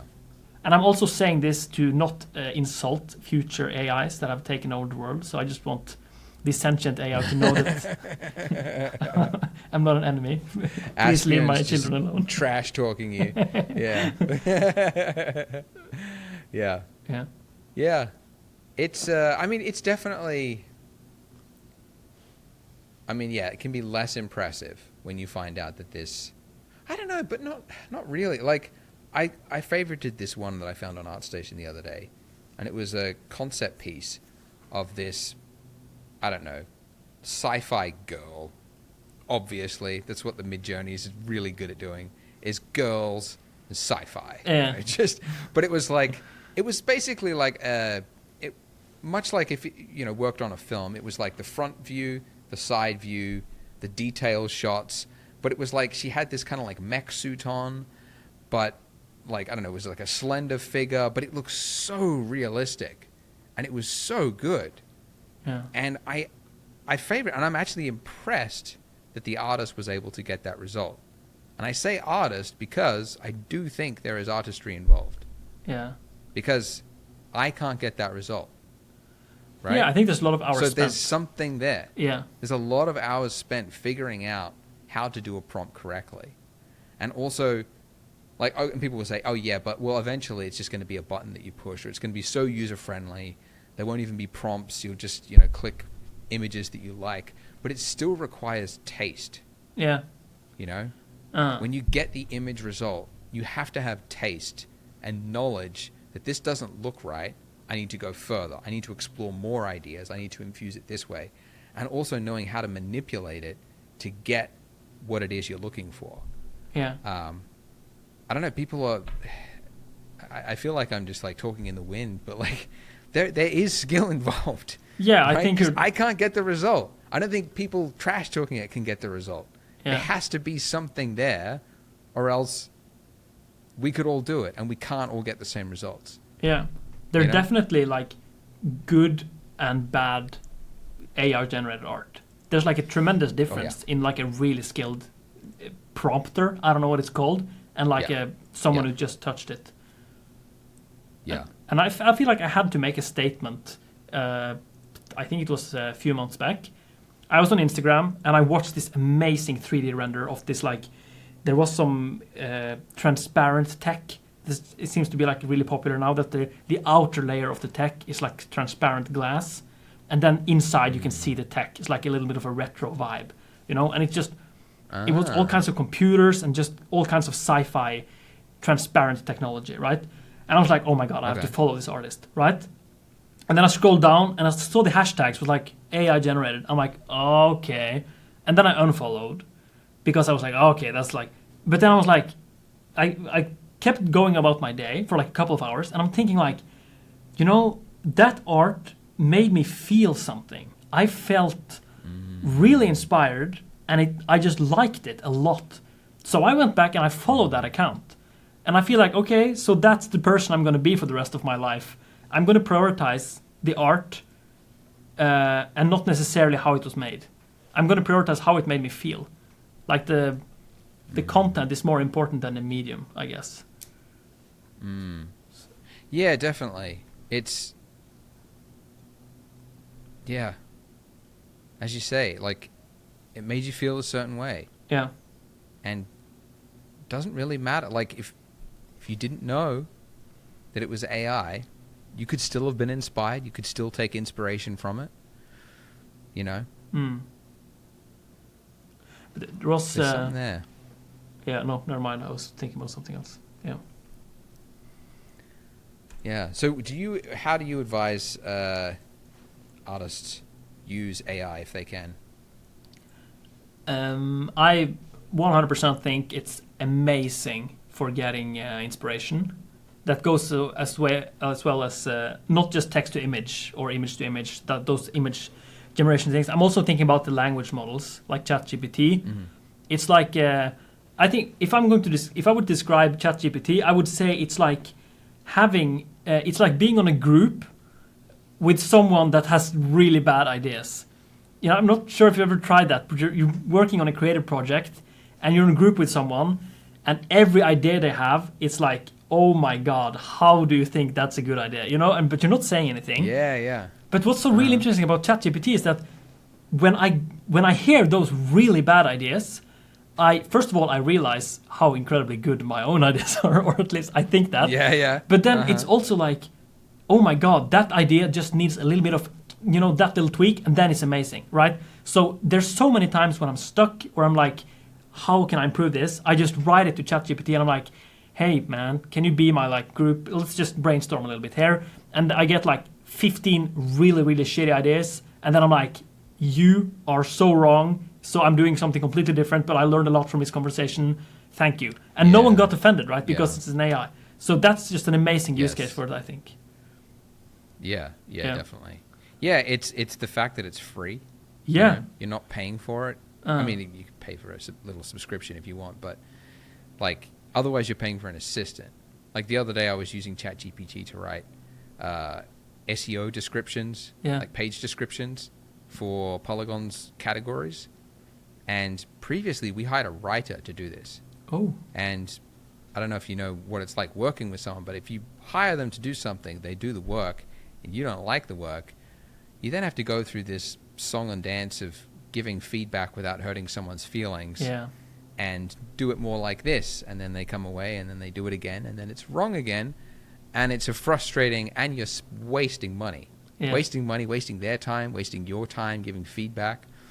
And with ChatGPT, it was instantaneous. Yeah. I could go, this is what I want, this is what I'm looking for, this is what it is, can do it like this. And it just gave me a description. I'm like, it's not quite right, do it like this. And it was like, brrr, it was so quick, you know? And then you can basically resolve something that took weeks in just like a matter of hours. Yeah. And I didn't have to spend any money on it. I wasn't hiring anyone. Yeah. And it's that factored into the cost, that it's just like it's the fastest assistant you've ever had that you don't have to pay for. Yeah. Can be used for so much. Yeah.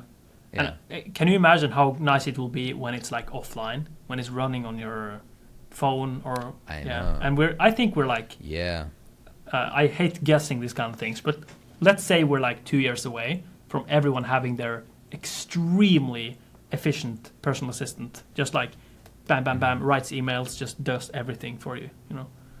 Yeah. What would the world look like? Yeah, I don't know. I think we're going to look back at what we're currently doing, that we're doing so much manual work. Like, imagine you're crossing out the pop-up for the 34th time, you know? If you have like an AI assistant on your computer, they can say like, oh, we noticed that you've been crossing out this for 5 seconds every single time you get it. Would you like to just never get this pop-up again? That would be like probably really easy to just if the goal of the AI is to just make you spend as little time as possible on all this stupid stuff, you know? That's true. That's true. Yeah. Yeah. There's so much. Just humans are so complicated. So complicated. Yeah. And I mean, I see it from like business owners that when there's something that they know is wrong and they've got the wrong person for the job, they don't want to let them go. Yeah. Because there's a cost of that. One, you got to rehire. Two, there's like morale cost. You've just let somebody go. There's the opportunity cost. What are you not doing while you're waiting for that new person to join? So much of it. And so like if Microsoft has someone on their team that's not really pulling their weight and they keep making this dumb pop-up that keeps popping up on everyone's machine, it's like people are so inefficient. They're like navigating around this awkward conversation. Like they're just not going to bring it up. It's not going to get, or maybe it's just not going to get attention because nobody's aware of it. Yeah. You know, removing that human element can enable so much. Yeah. I don't know. I feel like I'm rambling too. No, it's it's really interesting what you said about having an employee that you have to give feedback and how time consuming that was. Because I do have an editor. He helps me edit the videos. It's called Denim Edit. He's really good, and he also knows Blender, so it's super handy. Oh, that's cool. Yeah, he's a really talented guy. I can send you his details if you want to. No, just kidding. Oh, cool. Yeah, he's a really good editor. But the point is, we initially started that he made an edit like to a video and he uploaded it to like Dropbox Replay or something, and I'm like, here are all the things I need changed. And then I'm like super not good at giving clear instructions, and English not my native language. This is huge friction when giving this feedback, right? But what we did is that we just realized that, hang on, what am I really trying to say here? I'm trying to talk about duration of clips. I'm talking about transitions. I'm talking about audio levels. I'm talking about rhythm of the edit. I'm talking about the edit, right? So we just thought, why do I have to waste the time typing out all this when we could just use this? In DaVinci Resolve, there's this cloud project where you can, two people can essentially work on the same project at the same time. So, so now he just sends me like the edit on DaVinci Resolve Cloud, or there's been some technical issues the past few weeks, so we did it in already. But the point is, he just sends me the edit, and now I'm like, oh my god, I can just do the changes that I'm trying to say, and then he can just see on the timeline, okay, there are the changes, and it takes probably 2% of the time that it used to take. It's insane. So now I'm not communicating anymore. I'm just doing thing with my editor. Yeah. I use still using Premiere, but team projects, exact same thing. It's like I realize like every time you have to write out like, no, adjust this shot by half a second. Yeah. Like cut it half a second early. Yeah. It's like it would take half the time to do it myself. Yeah. And if you have to write that out for every single shot, adjust this, it's just this. Like, I'm just going to do it. You get it 99% of the way, and then I'll polish that last 1%. Yeah. I'm just going to say that I really love editing videos. Oh, so. Nice. Oh, cool. That's good. Yeah. So it's been difficult having an editor when he gets to do so much of the fun stuff. And right. And it's so intertwined. Yeah. Like, the creation and the recording process is so intertwined with the editing that it's... it is very hard. I agree. The way I work now is like I assemble I assemble everything.